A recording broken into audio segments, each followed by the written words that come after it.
Hello traders, welcome to my breakout candle indicator channel.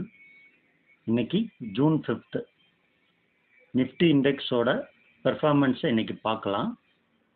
எப்படி நாம இந்த breakout candle indicator யூஸ் பண்ணி மார்க்கெட்டோட ட்ரெண்டை நாம ஐடென்டிஃபை பண்றதுன்றத பார்க்கலாம்.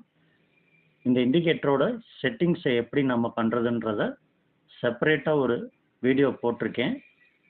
How to select strike price using breakout candle indicator. அதை நீங்க செக் பண்ணி பாருங்க.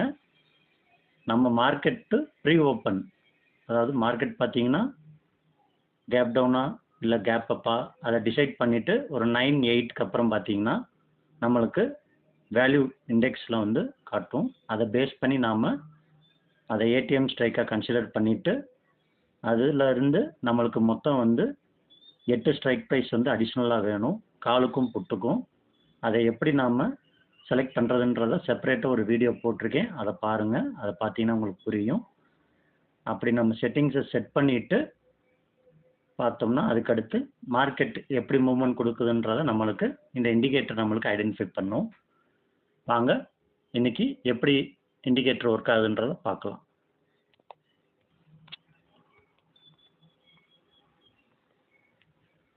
இன்னைக்கு ஜூன் 5th மார்க்கெட்டில் பார்த்தீங்கன்னா நம்மளுக்கு ஒரு புட் சிக்னல் வந்து கிடச்சிருக்கு. நம்ம சிக்னல் வந்து எப்போவுமே வந்து க்ளோஸ் ஆகி அந்த கேண்டில் க்ளோஸ் ஆகும், அதே மாதிரி சிக்னல் வந்து உங்களுக்கு மறையாமல் இருக்கும். அதுதான் கரெக்டான சிக்னல். அதை தான் நம்ம வந்து கன்சிடர் பண்ணிக்கணும். இப்போ ஒரு புட் சிக்னல் நம்மளுக்கு கிடச்சிருக்கு. ஸோ மார்க்கெட் வந்து டவுன் சைட் ட்ரெண்ட் மூவ்மெண்ட் தான் கொடுக்கறதுக்கு வாய்ப்பு இருக்குது.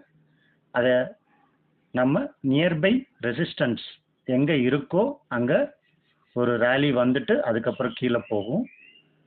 அதனால் நம்ம அது வரைக்கும் வெயிட் பண்ணி நாம் அதை ரேலி வந்து அந்த இதை ரெஸ்பாண்ட் பண்ணுதான்னு பாருங்கள் ரெசிஸ்டண்ட்டை. அங்கே நாம் பேஸ் பண்ணி நம்ம ட்ரேட் எக்ஸிக்யூட் பண்ணலாம். இப்போ மார்க்கெட் ஒரு நல்ல ஃபால் வந்து கிடச்சிருக்கு. ஸோ இதிலேருந்து பார்த்தீங்கன்னா ஒரு இப்போ வரைக்கும் ரெசிஸ்டன்ஸ் ஒன்லேருந்து பிவோட் வரைக்குமே நம்மளுக்கு மார்க்கெட்டில் ஒரு மூவ்மெண்ட் கிடச்சிருக்கு. ஸோ இந்த இண்டிகேட்டர் பார்த்தீங்கன்னா உங்களுக்கு ட்ரெண்டை ஐடென்டிஃபை பண்ணுறதுக்கு யூஸ் ஆகும். அதே மாதிரி உங்களுக்கு ஏடிஎம், ஓடிஎம், ஐடிஎம் இந்த 3 விஷயமே தெரியணும். தெரிஞ்சால் தான் நம்ம கரெக்டான ட்ரேட் எடுக்க முடியும். இது இல்லாமல் ட்ரேட் நம்ம எடுக்கக்கூடாது.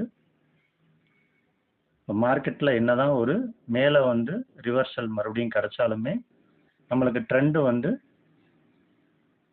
கீழே போகிறதுக்கான சிக்னல் கிடைச்சதுனால மார்க்கெட் அதிகபட்சம் கீழே தான் வந்து புஷ் பண்ணணும்.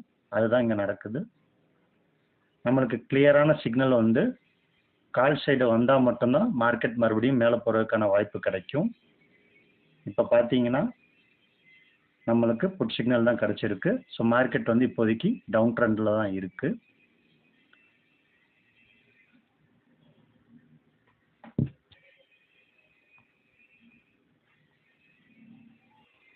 நீங்கள் பிகினராக இருந்தால் இதை சிக்னலை பேஸ் பண்ணி இமிடியேட்டாக ட்ரேடை எக்ஸிக்யூட் பண்ணாதீங்க.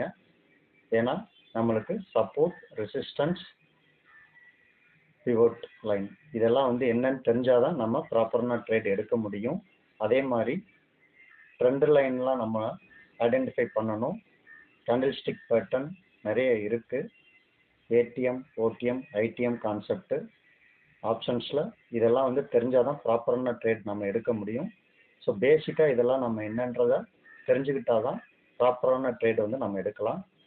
நம்மளுக்கு இண்டிகேட்டர் வந்து சிக்னல் கொடுக்கும், ஆனால் திரும்பி வந்து ஒரு ரேலி கிடைக்கும். அது வரைக்கும் நம்ம வெயிட் பண்ணி ப்ராப்பரான ட்ரேட் எடுக்கணும்னா அது என்னன்னு தெரிஞ்சால் தான் நம்ம பண்ண முடியும். ஸோ அதெல்லாம் தெரிஞ்சுக்கிட்டு நம்ம ட்ரேட் எடுத்தால் கரெக்டாக பண்ணலாம். தேங்க்யூ.